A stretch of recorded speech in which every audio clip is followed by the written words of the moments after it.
Welcome to the new video, guys. I hope you guys will enjoy this. This definitely isn't my normal kind of video, but I think for the interested parties that clicked on it, it will be worth your time. This will be good information that I think will be very relevant to those who are trying to get their squat up. And without further ado, let's begin. Alright guys, so today we're gonna go over how I got my squat to over 405 while being under 80 pounds and being only 18.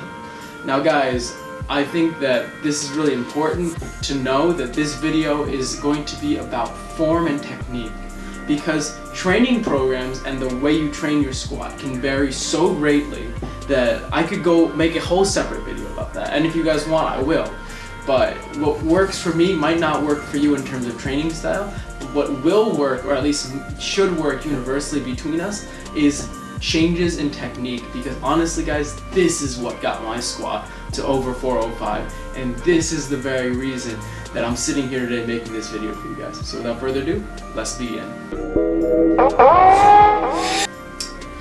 Alright guys, so tip number 1 is tighten the upper back and retract the scapula. I cannot tell you how important this is, because to be honest with you, I do believe that this is the most valuable. If I had to choose one tip, this would have to be the single tip that I have to give you guys.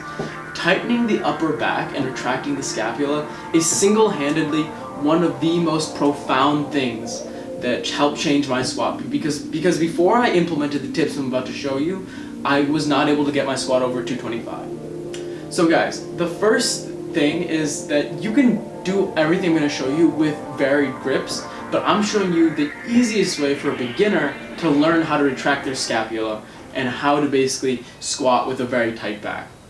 And I'm going to use a visual demonstration right now. So as you guys can see, you start by having your grip at a normal distance outwards. But what happens is that before you go under the bar, before you put the bar on your back, you're going to go underneath it and pull up into it, and as you're pulling up into it, I want you to retract that scapula, and while you're really pulling down with your lats and getting your traps engaged, get your arms and your hands as close as you can comfortably, hold that position. This is going to get your shoulder blades retracted, it's going to bring out your traps, it's going to flare your lats, and you're going to have, first of all, a much better shelf to put the bar on, which is a big deal in my opinion. Helps a lot with keeping the bar on your back. And you're going to have a tight upper back. A tight upper back isn't going to basically dip forwards when the weight is getting too heavy, because for many people, that is the limiting factor of their squat. Get that upper back tight. And I'm showing you now another visual demonstration. This is what it looks like when the bar is not properly on my back. The shelf just doesn't look as good, and honestly, I'm not as comfortable. And as you guys can see, I pull up into it, and then I get those arms nice and close, and then all of a sudden I have all this back meat, and my back is all retracted, everything feels tight, and I cannot describe to you guys how much better the squat is in general because of that. So remember guys, you don't necessarily have to get your arms that close if you don't want to. It's a personal preference thing.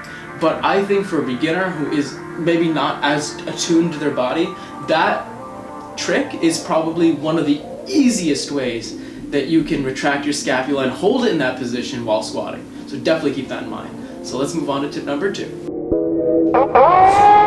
Alright guys, tip number 2 is bar path. And yes, you have heard this tip before if you've looked up basically any video that has to do with correcting your squat. But I cannot stress enough how important this tip is nonetheless. Bar path is going to determine a lot, because let me put it to you guys this way.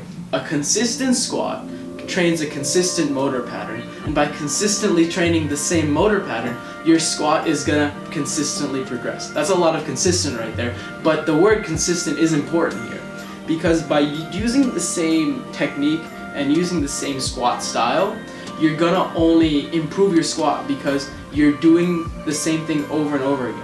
Bar path is a big portion of ensuring consistency, because by making sure that you're keeping the bar over your midfoot and squatting over that vertical line, you're making sure to be able to do that, you need to be able to do a lot of things consistently in general.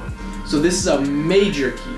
I'm going to show you guys right now a visual demonstration of me doing 315 and basically just keeping that bar in line with a vertical line I'm about to fill in. And guys, like, I tried my best to go very slow with this rep to really show you guys the nitty-grittiness. And yes, there will be a tiny bit of deviation here and there, But the important thing is that there's overall consistency with that line. And if you guys can do that, I promise you, your squat will get a shit ton stronger. I'm now going to show you guys another example of my friend George, who by the way is 160 pounds and can still squat 450. So this guy's strong. But he's doing 315 for easy sets of 8 right here. And look at this guy. His bar path is, you can't say anything about it. Absolutely excellent bar path. Keeping that bad boy in line, driving up with the quads, and making sure that he's using consistent form. Because remember guys, like I said, using the same motor path, training your body the same way, and doing the squat correctly over and over again is just going to make you stronger. So guys, that is tip number 2. Let's move on to tip number 3. Alright guys, tip number 3 kind of has to do with tip number 1, but I thought that it should still get its own sort of section, I guess you could say. But this is eliminating back rounding and forward tilt, guys. Back rounding and forward tilt is probably one of the biggest killers of squats, because I've seen so many people who have strong legs who can do the weight that's on their back. But what happens is usually it ends up being forward tilt, but something wasn't connecting correctly, and all of a sudden they bail the weight. And you know what? You can fix that with just a few minor adjustments. Use tip number 1 to basically make sure your upper back is as tight as possible, and ensure that you're keeping that back like you would when you're deadlifting, nice and straight like a platform. So I'm going to show you guys right now a visual aid of me doing 225, and I'm doing a very, very slow and controlled pause squat. But this is how your form should look, guys. Look at the way that my back stays in line with itself the entire time. By doing that, you're ensuring your legs are the limiting factor. And you know what? Our legs are a hell of a lot stronger than our back.